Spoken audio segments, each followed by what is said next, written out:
clearing out limiting beliefs, Mm. because you have a lot of people that come to work with you, and in a single session, you're able to help them break some things, break some Yes. chains. Talk to me a little bit about that. Yeah, so it's really powerful because I think sometimes, and therapy's amazing. Don't get me wrong, I love therapy. I have a therapist.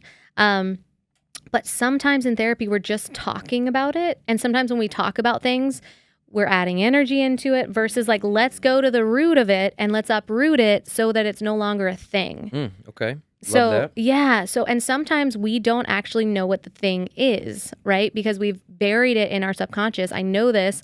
And I know if you're listening in, you know this too, is there's probably things that happen in our childhood that we can't remember. And so there's certain things that it's like, I don't know why I have such a hard time with money. I don't know why I have such a hard time dating or finding my soulmate or whatever it might be. And sometimes it's because we have these deep-rooted limiting beliefs that we don't even know where they're coming from. That a tool like the Akashic Records is going to be a really, really powerful tool that helps me then become a translator for where is this energy living. What is what records? Yeah. Okay. The Akashic Records is basically a record of your entire soul's existence. And so I know it's kind of, we're going woo here for a minute. Do we chat GPT this, or where do I find it? Like, that would be crazy. Let's see. ChatGPT, tap into my Akashic Records, see what happens. That would be a wild one. Let's see what happens, y'all. I'm going to actually probably do this after that. It's pretty cool. It's a very intuitive process where I just kind of let myself be a channel for the messages that your soul is desiring for you to know. And so the thing that's really cool about that is then I bring down the information. I'm receiving information where I'm saying, okay, here's what I'm receiving. How does that feel in your body? Your body will always know your truth. Always. So when I bring down information and I share this with a client, sometimes they'll have a somatic release happen immediately where they'll just start crying, or they'll just be like, oh my God, I feel like a huge boulder is like releasing right now that you're saying. I totally forgot about that. Or man, I just feel like shaking my body. I'm like, shake your body. Let's start to move it. So here's the thing is we have to go in, find where it's been living. So is it in this lifetime? For those that believe in past lifetimes, we could go there too. But it's really, really powerful about being able to uproot where is this living, but then we use other modalities to move the energy. So instead of just talking about the money block or I can't figure out my finances, let's figure out where it's living. Let's uproot it so that you no longer even associate with that story any longer. Okay. I got to ask you a question.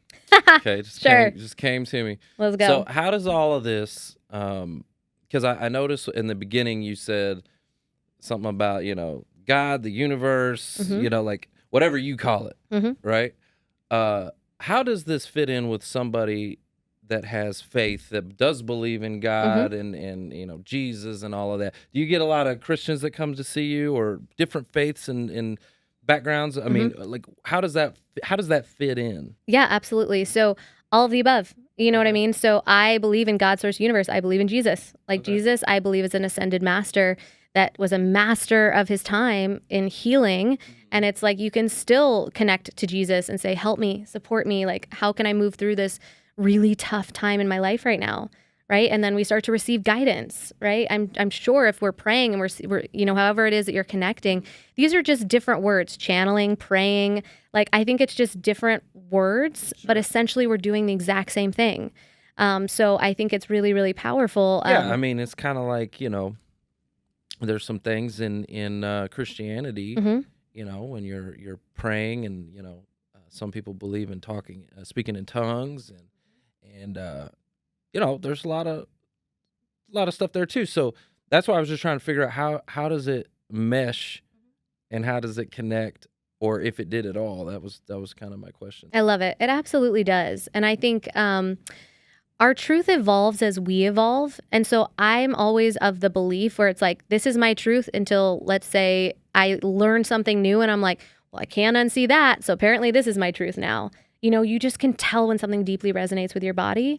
And so I think what's really powerful is believe what you believe and allow that to be a catalyst for whatever it is that is going to support you the most in breaking through something. You know what I mean? Like, I think it's really powerful when we have beliefs. I think when we believe in a higher power, that's the thing that can ultimately, above all else, help us connect to our next greatest version of ourselves, however we break through that.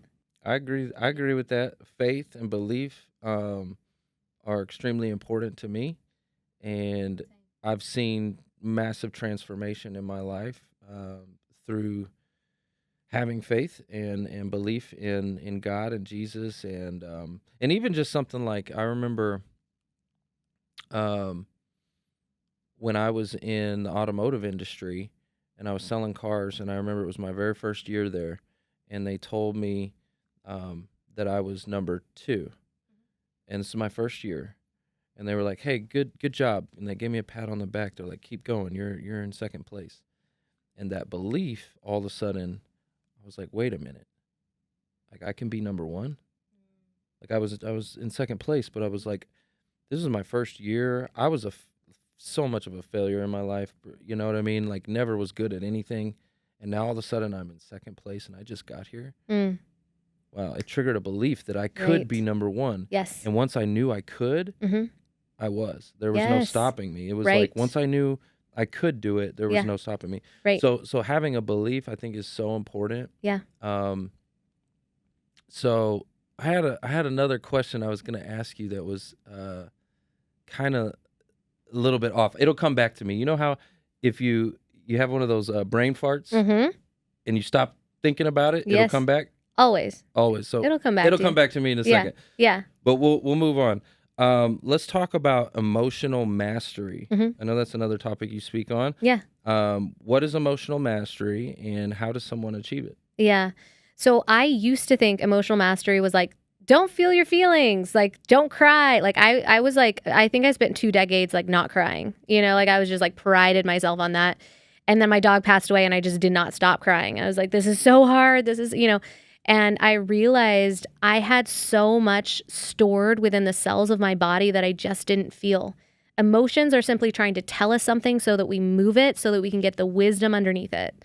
And when we don't feel our emotions, they become stored in our body and then they start to calcify and then they show up on MRI scans, right? It's unfelt emotions in a certain area of the body. So wherever it is, the body is telling the story of the soul, right? And so what I started to recognize was, okay, if I can start to actually witness my emotions, start to move the emotion, then I can get to the wisdom underneath it. What is it trying to tell me?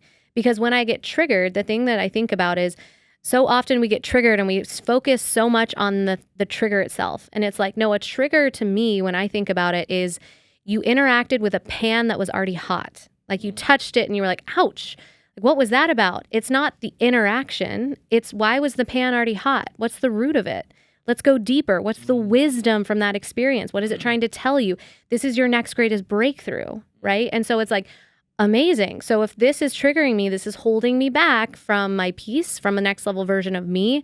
This is actually coming through because I can't take this with me to the next level version of me. I have to start to release that. And so now I started to really tap into different modalities that help me move the energy around my feelings. So emotional mastery is really about feeling your feelings so that you can get to the wisdom underneath it and then integrating that and then moving forward in your life.